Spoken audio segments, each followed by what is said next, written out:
Bonjour et bienvenue, auditeurs et téléspectateurs de Mikuba Radio-Télévision. Bienvenue dans cette émission de décryptage de l'actualité hebdomadaire en République démocratique du Congo et spécialement au Lualaba. Au menu aujourd'hui, les chefs d'État africains qui se rencontrent à Addis Abeba en Éthiopie, comme en chaque début d'année, avec beaucoup de dossiers cette fois-ci en ligne de mire. L'insécurité qui sévit au Sahel, en Afrique, qui sévit dans la Corne de l'Afrique et dans la région de Grand Lac, où se trouve la République démocratique du Congo. D'ailleurs, le président de la République, Félix-Antoine Tshisekedi, prend part à ce rendez-vous à côté de ses autres pairs de la région. On va parler de ces sujets. On va parler aussi, en deuxième partie, on va parler de la situation économique de la province du Lualaba avec le prix des produits de première nécessité qui ne cesse de grimper. Nous avons l'honneur de recevoir deux analystes. D'abord, M. Jotan Tchibit, qui est analyste des questions économique, mais qui est aussi analyste politique. Soyez le bienvenu. Merci, M. Leopold, pour l'invitation. À côté de lui, M. Bouffon Fangana, qui est analyste politique, président de la Ligue des jeunes du PPRD dans la province du Lualaba. Il a le bénéfice aussi d'avoir travaillé dans la chaîne de Deux Pans sur Lualaba. Soyez le bienvenu, monsieur. Merci, monsieur le journaliste. Avec vous d'abord, actualité. Actualité hebdomadaire oblige dans la province du Lualaba. Cette semaine, on a reçu la Isabelle Kibassa, qui est cadre politique du parti politique UDPS Kibassa, qui a été reçue cette semaine au Lualaba. Monsieur Bouffon Fangana, comment vous avez vécu l'arrivée de Isabelle Kibassa au Lualaba? Merci beaucoup. On a senti qu'il y avait un nouveau vent qui soufflait sur la ville, parce que je pense que beaucoup d'acteurs politiques qui sont au pouvoir aujourd'hui ils sont tellement agités à telle enseigne que je vis des déclarations des jeunes garçons qu'ils envoient comme d'habitude. Et quand bien même pour eux, ils croyaient que c'était de la provocation ou quoi. Mais donc nous sentons qu'il y aura un changement total parce qu'on voulait à tout prix qu'on change les animateurs dans le Lualaba. Dans un pays plutôt où on respecte les textes, comme le président et comme les gouverneurs avaient déjà démissionné. Et on attendait qu'on organise les élections. Alors, comme nous sentons qu'il y a maintenant des mouvements et il y a des gens... Parce que là-bas, il y avait des gens qui pensaient qu'ils avaient le monopole de la population dans les Lualaba et à part eux, il n'y avait pas encore d'autres qui pouvaient bouger la province du Lualaba. Et moi, j'ai salué, c'est comme une dame encore, tout ça. J'ai dit, bon, bravo, donc il y a encore des dames qui peuvent aussi mobiliser de cette façon. C'est quelque chose qu'il fallait juste encourager. J'ai encouragé vraiment la dame, même si elle n'est pas de mon parti politique, mais ce leadership féminin que nous voyons, bon, c'est quelque chose à saluer. Si ça doit continuer comme ça, si elle venait aussi avec la discrimination en voulant écarter les uns et les autres, là, je pense qu'elle va aussi nous rencontrer sur son chemin parce que les Lualaba, nous avons besoin des rassembleurs et non des gens qui peuvent dire les enfants qui travaillent ici, ce sont les enfants du Lualaba. Regardez ce qui s'était passé. Les gens qui travaillaient auparavant ont été limogés, chassés sans pour autant même être indemnisés. Et ça n'a pas été quelque chose de bon. Peut-être... voyons les nouveaux vents, peut-être on viendra, s'il y a des gens qui viendront changer la donne pour qu'ils puissent indemniser ceux-là qu'on avait chassés. Ça serait une très bonne chose. Ça, c'est la perception de Bouffon Fangana sur l'actualité hebdomadaire au Lualaba, en République démocratique du Congo. Il y a au niveau national, je t'antibouide, il y a ce dossier du boxeur Martin Bakolé. Martin Bakolé qui est parti à Londres avec 100 000 $ du gouvernement congolais, prétextant avoir un combat de boxe, un combat qui reste illusoire, qui n'a pas encore eu lieu jusqu'à maintenant. Comment vous avez analysé cette actualité en République démocratique du Congo? Bon, en tout cas, le dossier a été pris avec beaucoup de légèreté et beaucoup de sentiments, parce que depuis un temps, notre gouvernement fait face à beaucoup d'interpellations au niveau des réseaux sociaux, souvent. Et pour ne pas tomber dans ce piège, le gouvernement a pensé que intervenir directement face à ces cas, ça serait en tout cas une bonne solution. Pourquoi? Parce que vous allez voir que depuis un temps, tout ce qui est comme plainte, tout ce qui est comme doléance, quand le gouvernement n'arrive pas à donner solution, il y a des opposants qui essayent de saisir de cette opportunité pour blâmer ou pour faire des reproches au gouvernement. Mais cette fois-ci, le gouvernement est tombé un peu bas. Pourquoi? Parce que si vous voyez la manière dont la procédure du paiement de notre athlète a été d'abord effectuée, ça n'a pas respecté beaucoup de choses. Et même d'ailleurs, dans un pays sérieux, la manière dont ça s'est passé, au vu de tout le monde, on remet tranquillement une telle somme. Or, ce que nous savons, c'est que quand nous voulons voyager, par exemple, à l'étranger, quand vous avez un montant au-delà de 10 000 $, on vous demande la licence et tout ce qui sort, et on ne peut pas se promener comme ça avec cet argent. Et la question qu'on va se poser, le combat ne va pas se passer à Kinshasa, ni à Kolwezi, ni partout ailleurs. Comment le monsieur va faire pour qu'il puisse sortir avec cette somme d'argent sur notre territoire? Donc le mieux était à faire, c'était d'abord de... Ce n'est pas mal d'assister un sportif comme lui, ce n'est pas en tout cas mal. Il est devenu comme une icône pour la République dans le domaine sportif et sa doléance était fondée. Mais là où nous avons péché, ou là où le gouvernement a péché, c'était au niveau où le gouvernement s'est laissé pris par le sentiment de voir que si on n'intervient pas et tout ça là, or ça pouvait prendre un peu de temps. Le combat, ce n'était pas pour le mois de février par exemple, le combat ne pouvait pas intervenir à la veille de la plainte du monsieur. Donc il pouvait prendre même 4 ou même à 7 jours pour analyser son cas, pourvu de nous éviter tout ce qui s'est passé là. Comme je le disais déjà, Bouffon Fangana, est-ce que c'est une opportunité pour la RDC d'avoir finalement la paix dans sa partie orientale qui est meurtrie par des décennies d'insécurité? Merci beaucoup. Je disais, la solution ne viendra pas de l'Orient ni de l'Occident. La solution, nous l'avons au Congo. Et vous savez que le régime actuel a signé beaucoup d'accords sur le plan international. Alors, dans beaucoup d'accords, comme il ne respecte jamais les engagements, et vous allez voir que ce combat, ou bien la guerre de l'Est de la République, ce sera un problème très sérieux. Moi, je dis, il faut commencer en République démocratique du Congo. Il faut se mettre autour d'une table. Nous avons des gens qui ont de l'expérience. Nous avons des leaders d'opinion qui peuvent aussi donner leur point de vue. Moi, je pense que ça serait mieux que les gens puissent dialoguer. Un dialogue à l'interne. Commençons tout d'abord à l'interne. Vous commencez à l'interne. Vous l'avez vu, un homme expérimenté comme Joseph Kabila, combien de fois qu'il a dialogué, combien de fois qu'il a pris l'initiative d'inviter ses frères pour dire non, venez, nous n'allons pas détruire notre pays. C'est les dénominateurs communs que nos aïeux nous ont légués. Donc il faut se mettre autour d'une table. Ceux-là qui ont de l'expérience, que ce soit à l'externe et que ce soit les M23. Vous avez vu là, à un moment donné, le gouvernement avait dit, moi je ne pouvais pas, on ne pouvait pas dialoguer avec les M23. Nous les avons vus en train de dialoguer dans le noir. Il faut éviter cela. Donc il faut commencer tout d'abord à renforcer notre armée. Nous connaissons que notre armée, avant le départ de l'ex-président Joseph Kabila Kabange, notre armée était la 8e puissance africaine. Donc aujourd'hui, nous devons juste renforcer parce que nous avons les moyens nécessaires qu'il faut.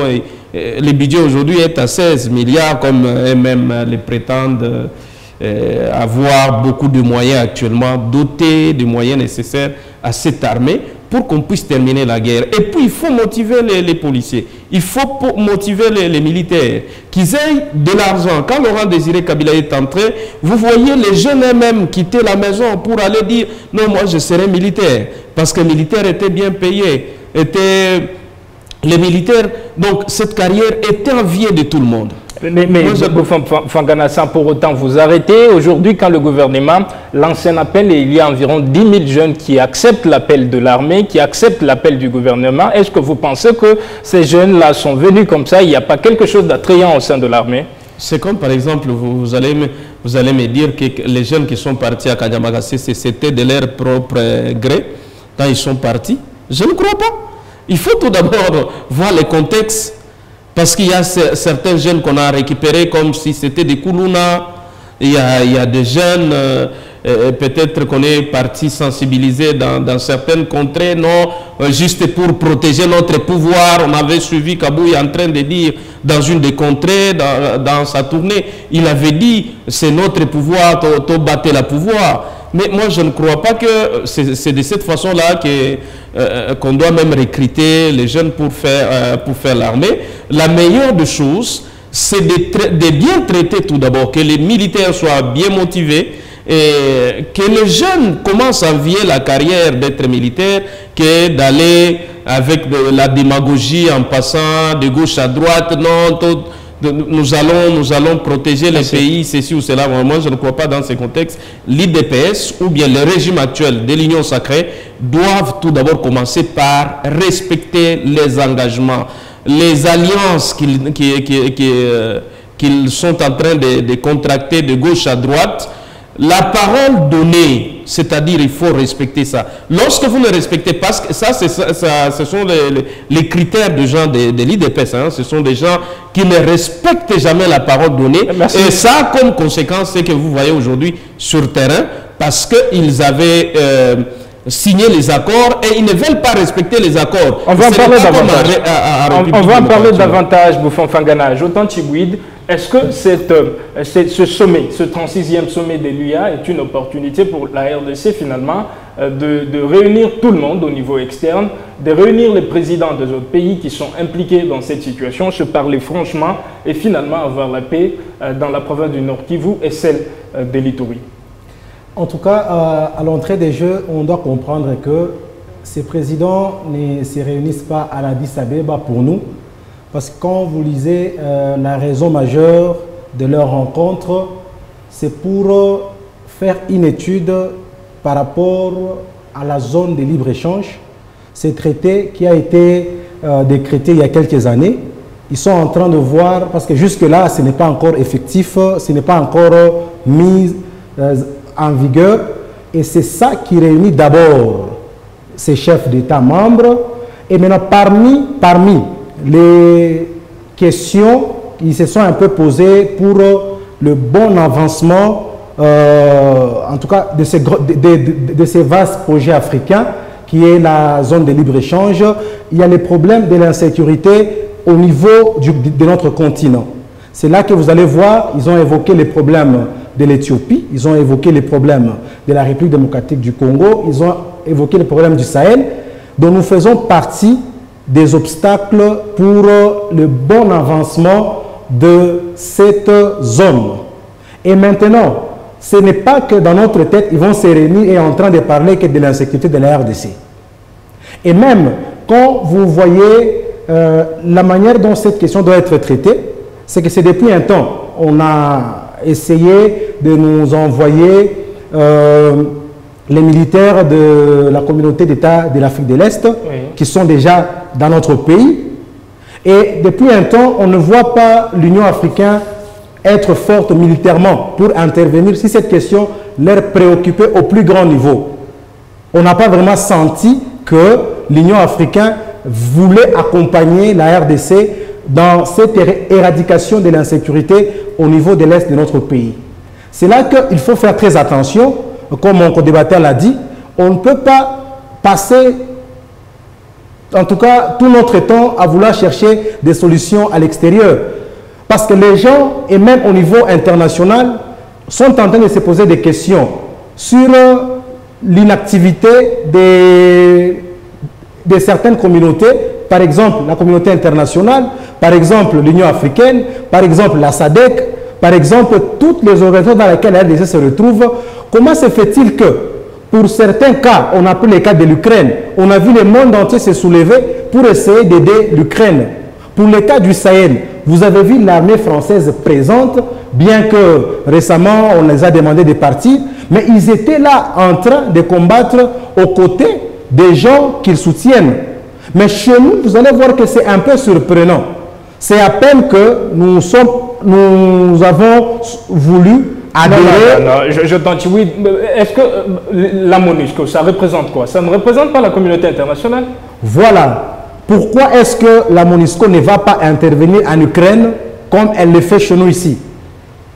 Non, mais justement, la communauté internationale... Parce que quand on parle de la guerre en Ukraine, avez-vous déjà entendu que l'ONU est intervenu? On nous parle des États-Unis, on nous parle de l'Allemagne, qui sont bien sûr membres, mais ils n'interviennent pas au nom de l'Organisation des Nations Unies. Ils interviennent au nom de leur pays respectifs, chose qui est quasiment inexistante dans notre pays. Voilà pourquoi, vous allez voir, on a profité même à la tribune de l'ONU. Nous avons crié que non, voici, l'ennemi à notre porte, il est en train d'occuper nos territoires illégalement. Et on continue à le faire. Bon, on s'est rendu compte que nous sommes allés beaucoup plus vers l'extérieur, mais les solutions ne sont pas palpables. Voilà pourquoi mon co-débatteur a donné ces pistes de solutions. Et si le problème était à l'interne, on se pose cette question. Le problème de l'interne, Jotan Tchibouide, est-ce qu'on peut créer une armée qui puisse être compétitive sur les terrains en peu de temps? Il faudra combiner toutes les deux solutions, aller à l'interne, aller aussi à l'externe.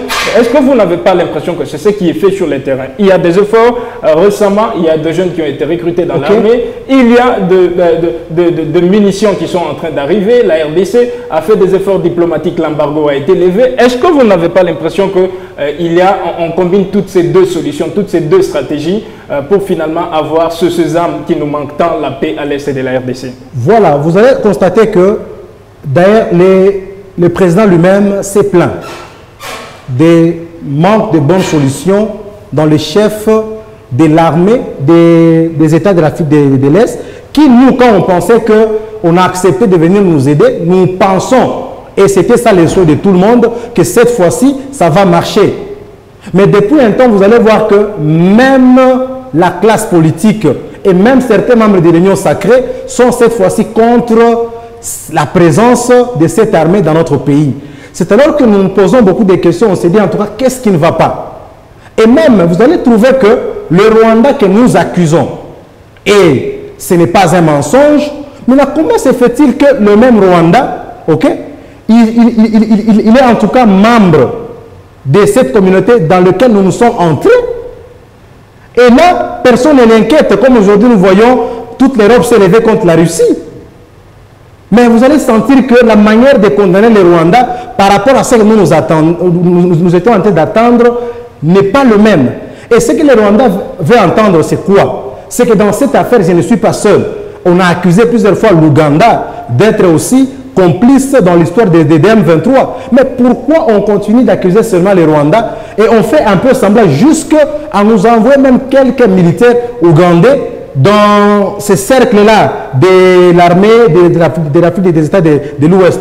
C'est là qu'on doit faire très attention. Ce sommet n'est pas là pour comme un élément qui peut donner solution aux problèmes que nous rencontrons dans notre pays. Ils sont en train de discuter autre chose que la guerre à l'est de notre pays. Parmi les valeurs de l'Afrique, il y a l'arbre à palabre, le dialogue qui doit être pratiqué entre les acteurs politiques, les acteurs de la société. Il y a un problème à l'est de la RDC. Les chefs d'État africains se réunissent. Ils sont tous là à Addis Abeba. Ils ont l'occasion de se parler franchement, en face. Est-ce que vous pensez que la spécialité de ce sommet, c'est qu'au moins il y aura tous ces acteurs-là? Il y a aussi le président comorien, que le président de la République a rencontré il y a une semaine chez lui à Moroni, qui va être investi pour un mandat d'une année à la tête de l'Union africaine. Est-ce que tout le monde, tous ces chefs d'État africains ne peuvent pas apporter quelque chose déjà au niveau diplomatique qui va avoir de conséquences au niveau militaire? Non, non, cher Léo, ce qu'on doit comprendre, c'est ceci. Si nous-mêmes, on ne sait pas céder, donc il est difficile que les autres puissent nous aider. C'est ça le problème. Vous allez voir que depuis un temps, il y a un désordre qui s'est installé dans notre pays. Pendant que les gens cherchent la cohésion nationale, il y a ceux-là qui cherchent la division. Or, nous avons besoin de tout le monde pour que nous puissions mettre fin à cette guerre. C'est là que j'ai dit, ces gens sont en train de nous observer. Aujourd'hui, vous imaginez, malgré les efforts qu'on est en train de fournir pour renforcer notre armée, mais au sein de l'armée, vous allez entendre parler de détournement de fonds. Voyez-vous un peu, si quelqu'un avait envie de vous aider même avec un $10 dans l'armée, mais il entend que déjà votre argent là, vous ne savez pas bien gérer. Et c'est ce désordre-là qui empêche aux autres de nous venir en aide comme il faut. C'est vrai, nous avions en tout cas allé vers la communauté des États de l'Est parce qu'on savait que dans leur charte, quand un membre est menacé, les autres se sentent considérés. Voilà pourquoi ils sont liés aux éléments qui renferment leur charte et c'est pourquoi ils sont venus chez nous.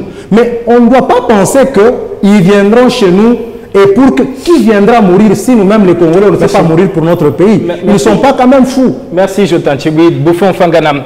Déjà, vous parlez de ce non-respect des accords de convention au niveau du gouvernement congolais, mais déjà le gouvernement congolais a toujours dit qu'il est là pour les intérêts de la République démocratique du Congo, de la population congolaise.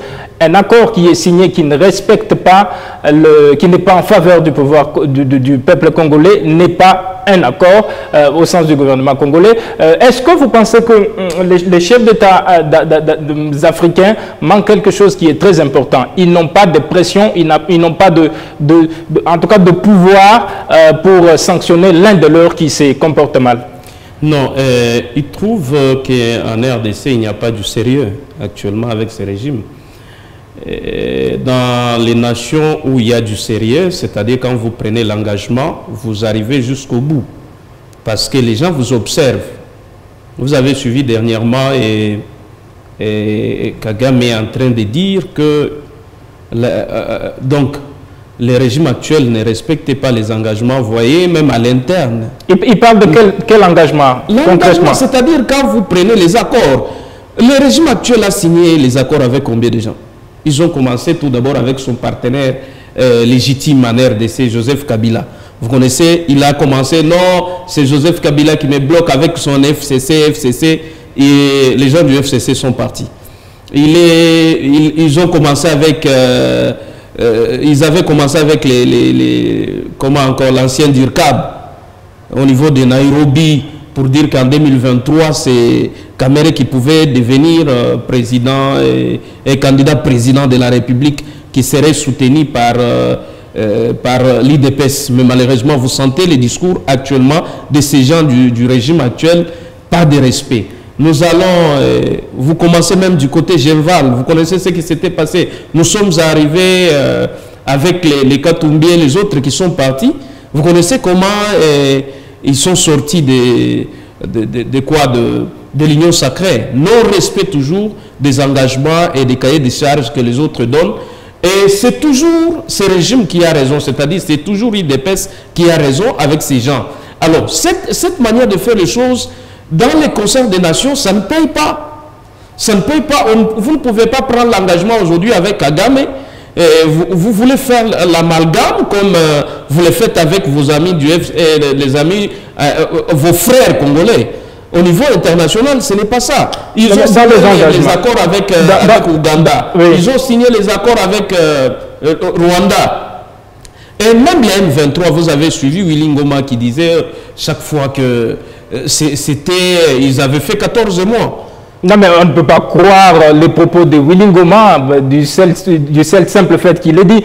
Pour entrer aux accords qui ont été signés avec Kigali, quand par exemple la RDC, on sait que Kigali n'a pas de l'or dans son sous-sol, la RDC, qui accepte que Kigali puisse raffiner son or, quand la RDC accepte que Rwandair, la compagnie d'aviation du Rwanda, puisse œuvrer sur le territoire congolais. Est-ce que vous ne pensez pas que le gouvernement congolais a donné, en tout cas, un plus dans l'économie du Rwanda, s'il faut aller jusque-là, en tout cas pour la paix dans sa partie est?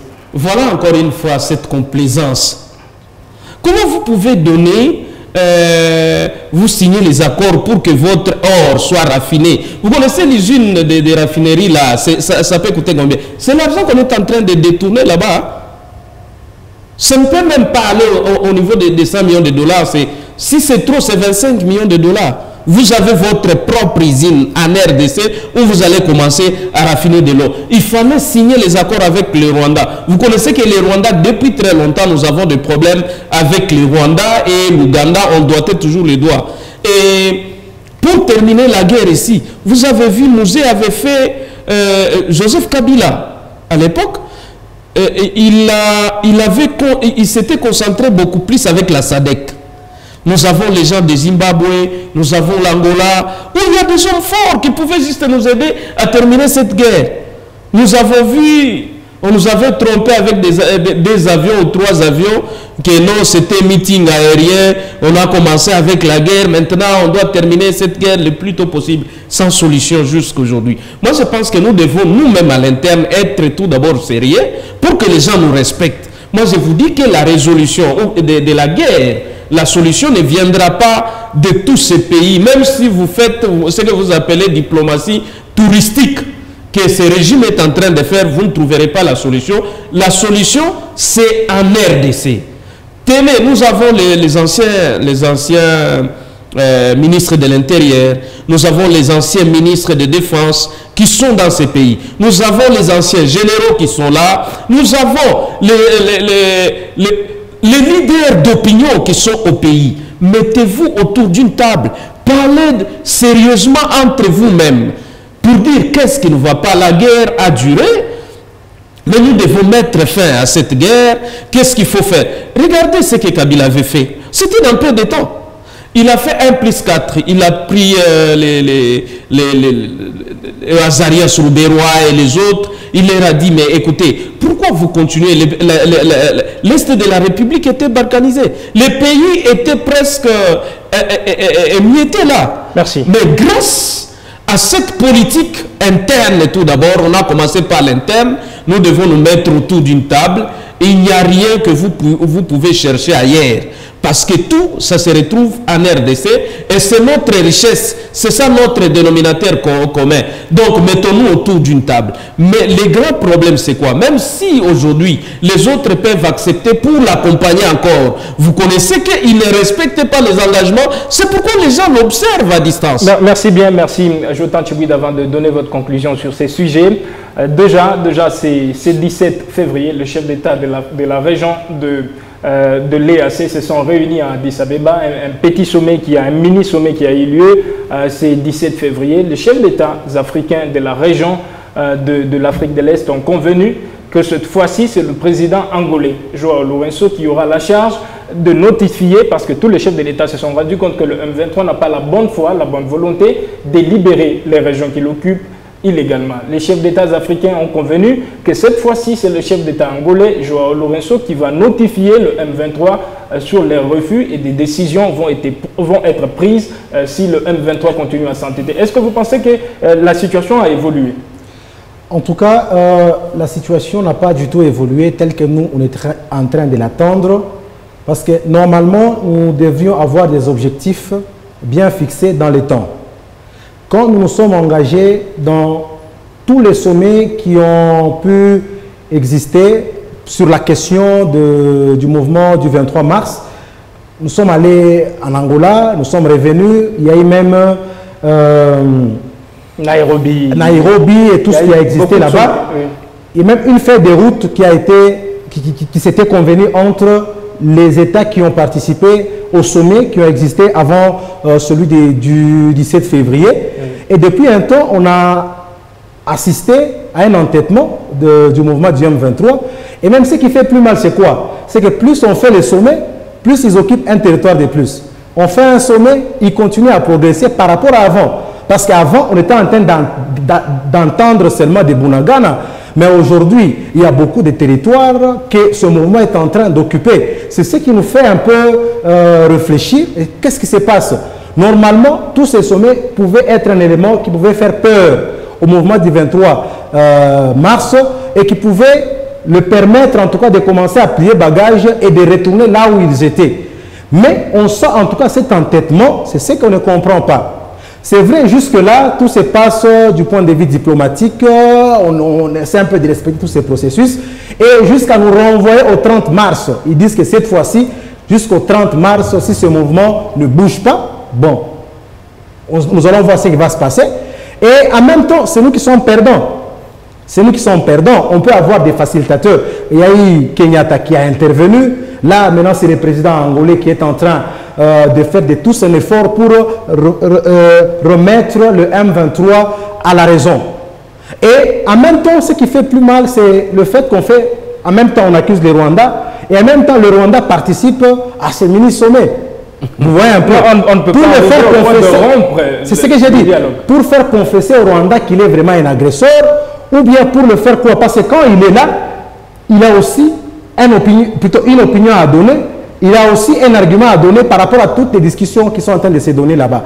Or, le souhait de la RDC, c'est de vouloir voir les autres pays être à ses côtés afin que nous puissions combattre ensemble l'ennemi qui est en train, en tout cas, de semer de l'insécurité dans la partie est de notre pays. Mais quand nous voyons tout le temps les Rwandais, jusqu'à un moment donné, nous sommes arrivés même au niveau de refuser de se prendre en photo avec les autorités rwandaises. Par exemple, et à un moment donné, la donne a changé. On n'arrivait plus à serrer la main à Kagame parce qu'on le trouvait qu'il était agresseur. Mais en même temps, on continuait à l'inviter dans ce genre de choses, sachant que si on pouvait rester entre nous, il y a des choses qu'on peut prendre comme décision que lui ne pouvait pas être au courant. Et ça pouvait peut-être faire avancer. Je rappelle, Jotan Tchibouide, le sommet de l'Union africaine n'est pas organisé par la République démocratique du Congo. Il est organisé par le concert des nations. La RDC est invitée en tant que pays. En même temps, le Rwanda est aussi invité en tant que pays. Pays africain pour dialoguer, pour essayer de trouver une solution à l'amiable. Jotan Tchibouide, en guise de conclusion, quelle est la formule par laquelle la RDC peut avoir la paix finalement dans sa partie? En tout cas, on ne cessera jamais de le dire. On doit penser que la solution viendra que de notre pays. Nous devons, en tout cas nous tous, nous conscientiser que la question de la sécurité doit préoccuper tout le monde. On n'a pas à exclure une classe politique, on n'a pas à exclure une catégorie des classes de la société civile. Nous devons tous conjuguer les mêmes efforts parce qu'il n'y a pas ceux-là qui sont intelligents plus que les autres. Il faut dialoguer. Il n'y a pas ceux-là qui sont plus congolais que les autres. Nous devons en tout cas dialoguer. Il y a même des gens qui nous sont en train de négliger, qui peuvent donner des bonnes solutions. Et ensemble, on va se concentrer parce que des fois, l'ennemi profite de notre division. L'ennemi profite de la cohésion nationale. Non, on n'a pas à dialoguer avec l'ennemi parce que quand on dit dialogue, c'est que l'ennemi pourra nous poser certaines conditions qui peuvent peut-être retarder l'acquisition de la paix. Merci. Donc, nous invitons en tout cas à baisser un tout petit peu notre orgueil et à se mettre autour d'une table, à conjuguer les mêmes efforts. La solution ne viendra que des Congolais. Merci bien, Jotan Tchibouide. Merci, Bouffon Fangana. Nous passons au deuxième thème de ce débat. On va parler de l'économie dans la province du Lualaba avec la hausse de denrées alimentaires, en général de produits de première nécessité sur le marché de Kolwezi. Un sac de farine a haussé de prix, de l'huile a haussé de prix. En tout cas, nous allons essayer de voir comment le gouvernement provincial peut cerner cette question de la hausse de prix avec tous les deux. Vous qui avez géré, vous qui avez participé à la gestion de la chaîne des dépenses publiques en province, ou vous qui avez la formation d'économiste, quelle est en tout cas la recette pour le gouvernement provincial de gérer cette question? Jotan Tchibouide, d'abord à vous, comment le gouvernement provincial peut gérer cette question de hausse de produits de première nécessité? Voilà, c'est que le gouvernement provincial peut faire pour mieux gérer cette hausse de prix. Premièrement, c'est de recueillir toutes les informations possibles auprès du ministre provincial de l'économie. Comme je l'ai toujours dit, notre pays souffre d'un problème de statistiques. On a un problème de prévision de ce qui doit arriver demain. Nous avons l'impression que nous sommes en train de vivre au taux du jour, si on peut le dire.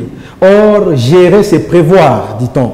Ce que nous devons faire premièrement, c'est de voir peut-être les éléments qui accompagnent la fixation de prix. La première solution qui est entre les mains de notre gouvernement provincial, c'est par rapport à la fiscalité.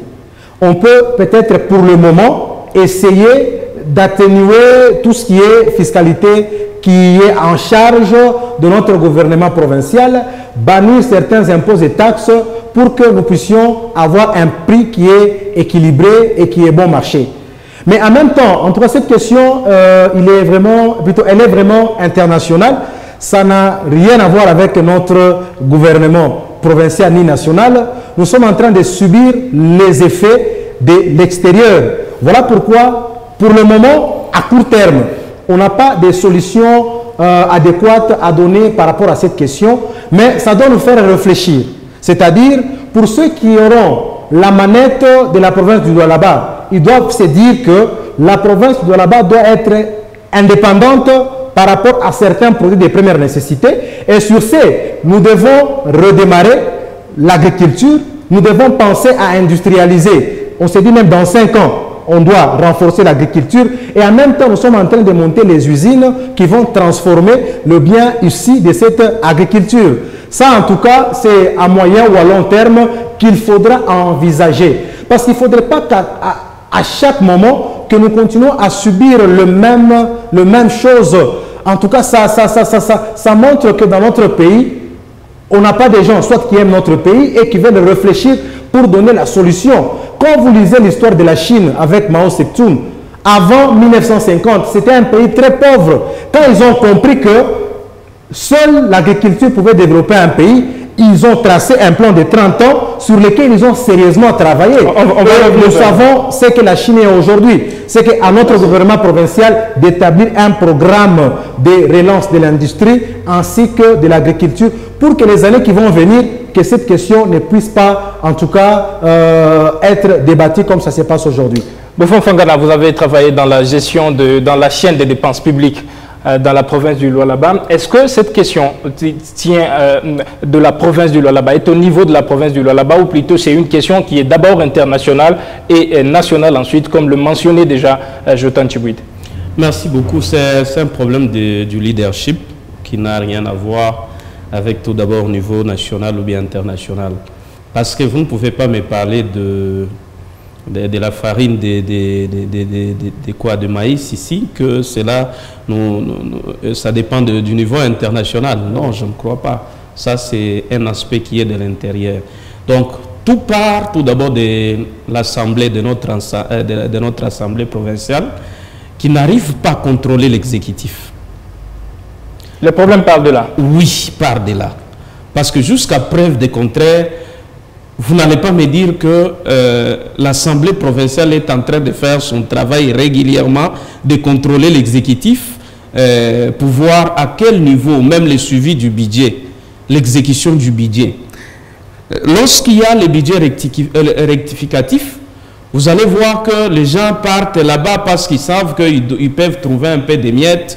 Oh, il y a des rapports, nous travaillons sur ceci ou cela, mais il n'y a pas un contrôle a priori pour comprendre les méandres, comment le budget a été exécuté, tout ça, et puis ce sont des miettes qu'ils se partagent, ainsi de suite.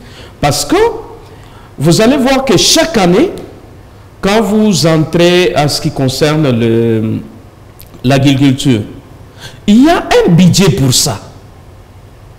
Et dans le plan quinquennal que nous avons de notre gouvernement provincial ou bien de l'exécutif, vous allez voir, il y a beaucoup de chantage quant à ça. Et vous allez voir, on aura des hectares ici, il y a 1000 ou bien 500 000 c'est déjà en cours, on est en train de travailler sur ceci ou cela. Vous allez voir qu'au niveau du Haut-Katanga, les gens ne pleurnichent pas quant à la farine, parce que le gouverneur Kiaboula, Jacques Kiaboula, avait déjà prévu ça pour dire, bon, peut-être à un moment donné, la Zambie a ses caprices, où nous procurons souvent la farine de maïs. Alors, il fallait cultiver. Mais ici, montrez-nous tout d'abord, on nous avait dit, on a des souchets, on a fait ceci ou cela. Dans 2 ans, qu'est-ce qu'ils ont fait? Donc, nous n'avons pas les champs. On avait commencé avec l'affaire de Murikita, de Kando, tout ça, qui n'avait pas aussi abouti, malheureusement. Donc, ce que nous devons dire, qu'il doit y avoir une politique claire quant à l'agriculture au Lualaba, bien définie, où il y aura les contrôles régulièrement. La politique, je sais qu'à l'époque, on donnait les intrants aux gens qui cultivaient de gauche à droite, à l'époque de Moukouba Mouyej. Mais malheureusement, cette politique a été rompue. Je ne sais pas c'était dit à quoi, tout ça, parce que les paysans avaient besoin, en soi, d'avoir un peu... Ils n'ont pas de moyens nécessaires pour se procurer les intrants agricoles.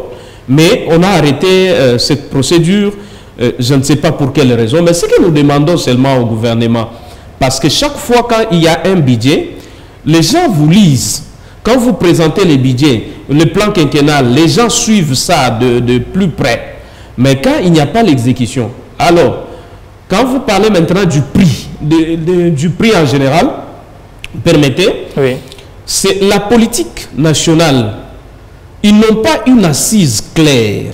Quand vous tâtonnez dans la gestion de la chose publique, ça produit ce que nous voyons aujourd'hui. Parce que pour avoir équilibré les prix, nous devons dire, nous produisons quoi localement? Nous produisons quoi au niveau du pays pour s'attendre maintenant à un bon prix?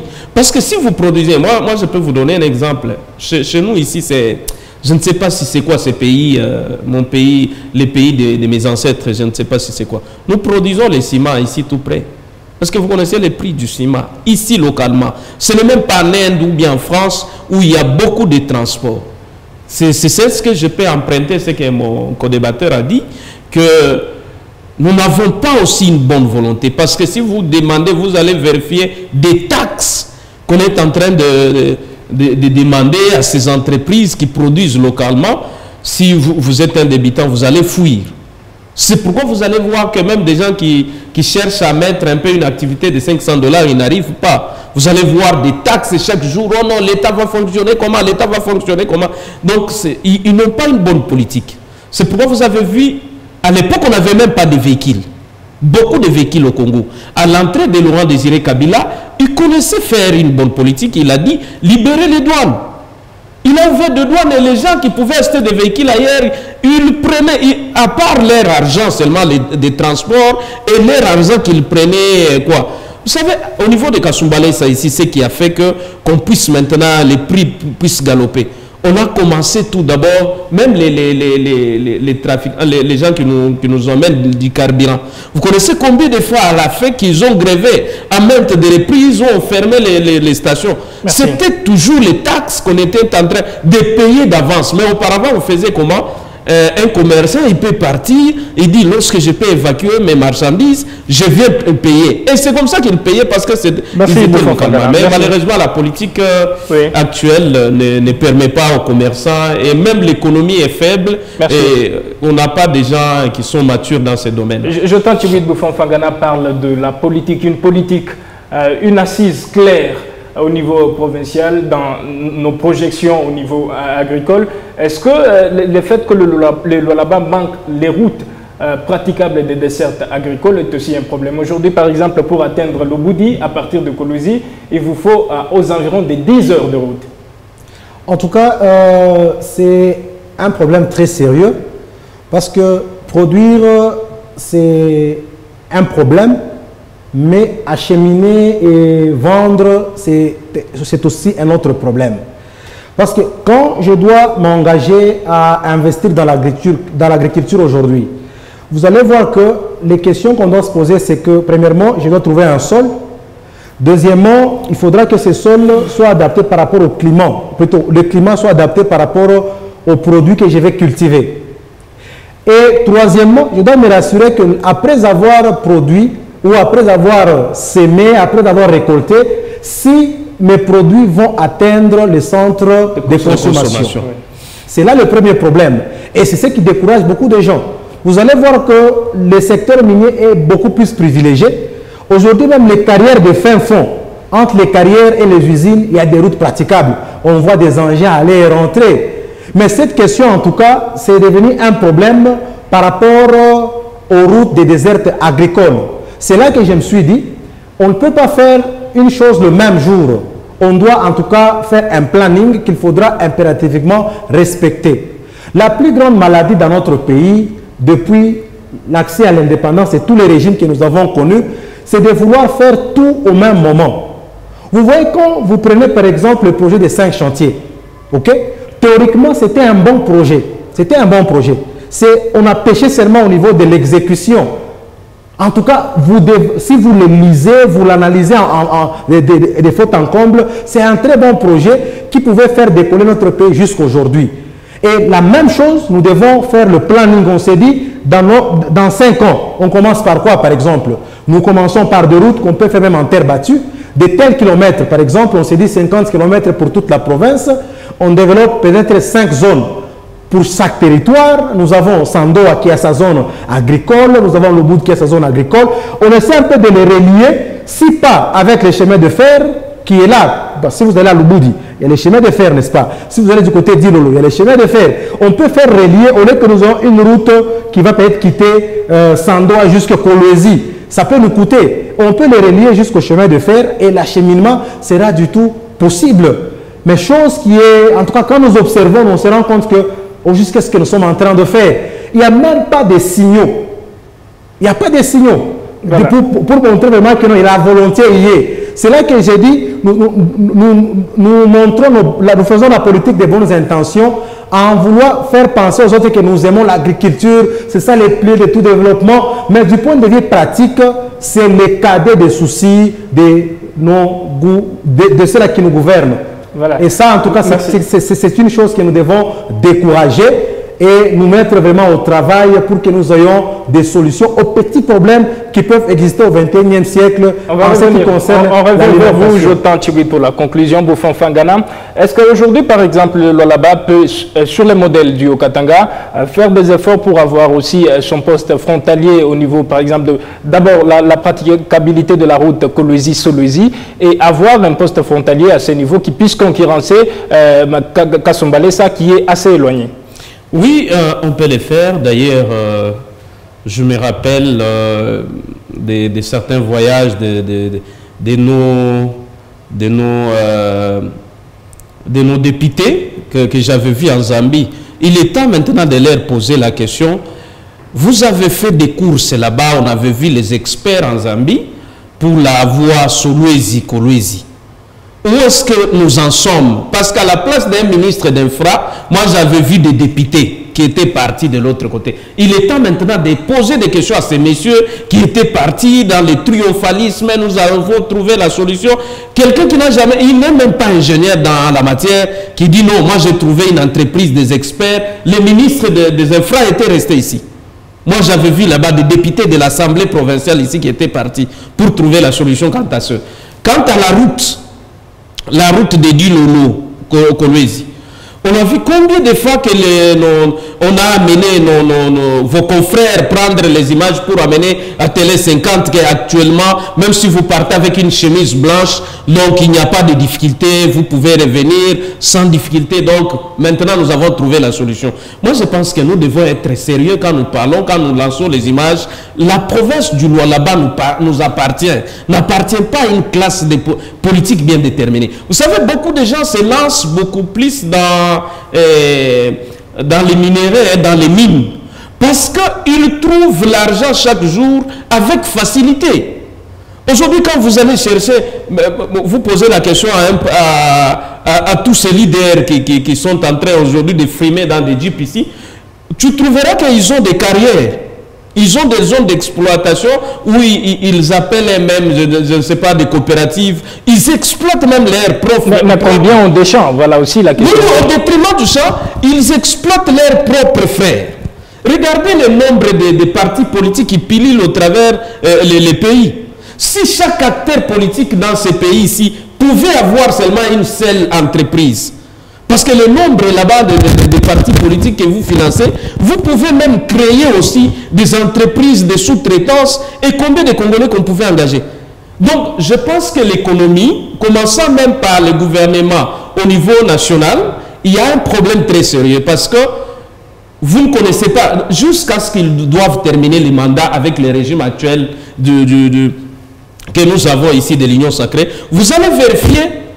Vous n'avez même pas un seul projet. Le seul projet que nous comprenons maintenant aujourd'hui, c'est 145 territoires. Mais depuis que vous avez commencé, il y a eu les 100 jours. Qu'est-ce que les projets que vous avez? Le projet des 100 jours-là était seulement conçu à la présidence de la République. Il y a eu le projet Tchilé-Gelou. Quand vous dites Tchilé-Gelou, était géré par les conseillers. Les conseillers du président de la République qui géraient Tchilé-Gelou et même les fonds. Il n'y avait même pas un gouvernement. Parce que dans un pays qui se respecte, c'est les ministres, chaque ministre sectoriel doit passer défendre devant le Parlement. Mais aujourd'hui, vous pouvez appeler un conseiller à la présidence de la République pour aller défendre le budget pendant que vous avez conçu ça au niveau de la formule Bouffon Fangana, c'est qu'il faut travailler au niveau de l'agriculture et travailler aussi au niveau de taxes, au niveau de l'économie, c'est ça? L'économie doit être claire. Quand vous précisez, vous dites, vous étudiez votre pays, vous étudiez ce que vous produisez, vous étudiez ce que vous consommez, c'est alors que vous allez avoir une bonne politique, pour gérer votre pays. Si vous ne connaissez pas ce que vous produisez, vous ne connaissez pas ce que vous consommez, donc c'est une distraction. Même l'économie, nous serons... Vous allez faire que juste ajouter des taxes. Oh non, quand on ajoute les taxes, peut-être pour qu'on gagne la vie d'une manière ou d'une autre. Moi, je pense que c'est une distraction pour le peuple congolais. Il faut que la politique de l'agriculture soit claire. Parce que les Congolais, si nous souffrons beaucoup plus, c'est tout d'abord, on n'a pas encore maîtrisé comment manger. C'est le manger seulement qu'on ne maîtrise pas. C'est simple comme bonjour. Et puis, nos routes ici de dessert agricole, ouvrez ces voies-là. Tu connais tout d'abord la nana ici que nous achetons ici à Kolwezi. Aujourd'hui, à 5 000 combien? On achète ça à 500 francs. Du côté Kassage, 500 francs. Mais pour quitter là-bas, pour arriver ici, c'est un problème. Ces ananas risquent de pourrir en cours de route. C'est pourquoi celui qui amène ça pour conserver ça, il met à 5 000. Et comment on règle ces cas-là? Vous parlez seulement de l'économie, des chiffres seulement, oh non, économie. Si vous ne connaissez pas comment régler, par exemple, les taxes et les moyens de déplacement, vous ne connaissez pas comment désengranger votre pays. Il faut désenclaver notre pays, en général, il faut désenclaver notre province en particulier pour prétendre avoir des solutions à ce qui concerne l'agriculture et l'économie de notre pays. Merci bien, Bofan Fangala. Nous rappelons que vous êtes analyste politique, vous êtes aussi président de la Ligue des jeunes du PPRD au niveau du Lualaba. Oui. Jotan Tchibouid, le ministre provincial de l'Agriculture, à côté de son collègue de l'économie, doivent d'abord nous dire clairement quelle est la politique qu'ils ont mise en place pour la gestion de ces deux secteurs au niveau du Lualaba et finalement comment vous voyez la gestion de cette histoire de la hausse incessante des prix. Aujourd'hui, un sac de farine se négocie aux alentours de 40 000 francs. Quel est ce bâton magique que le gouvernement provincial peut utiliser pour cerner cette question? Voilà, pour le moment, la seule solution, c'est tout produit qui vient de l'extérieur doit être exempté des taxes. Soit si on était à 15%, on peut revenir à 5%, pourquoi pas 3%. Ça, c'est une solution qui est vraiment à court terme et qui est faisable. Parce que celui qui a la manette de la fixation des taxes, c'est l'État congolais. Il suffit, on l'a vu, pour essayer d'éviter des grèves à répétition des produits pétroliers. Il y a des subventions qui ont intervenu, il y a des taxes qu'on a supprimées, et tout ça, là, ça a donné quand même une solution que nous sommes en train de vivre actuellement.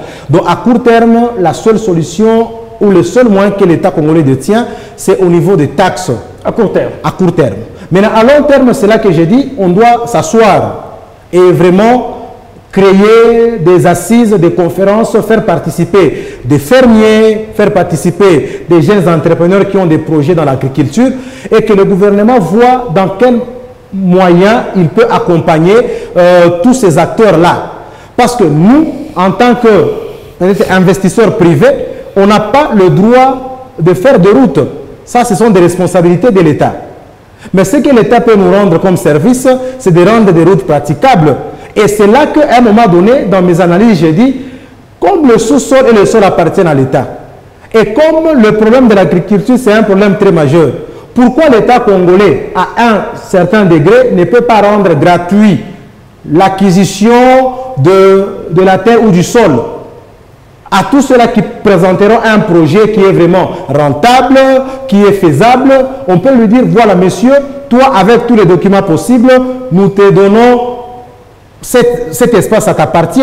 Et que peut-être on va voir comment je vais commencer à rembourser petit à petit. C'est très faisable. Et en même temps, c'est là que je suis en train de lancer un cri d'alarme aux partis politiques actuellement. Nous sommes forts, nous sommes champions en faisant beaucoup trop de bruit. Nous devons aussi aider le pays, même dans l'agriculture. Pourquoi chaque parti politique ne peut pas avoir quelques espaces pour l'agriculture dans ces projets, que ça soit vraiment viable, pour que quand vous serez des dirigeants, on sait que déjà en état parti politique, vous allez politique, en tout cas effectuer les champs. Merci auditeurs et téléspectateurs de Mikouba Radio Télévision. Merci de rester fidèles au programme de votre chaîne.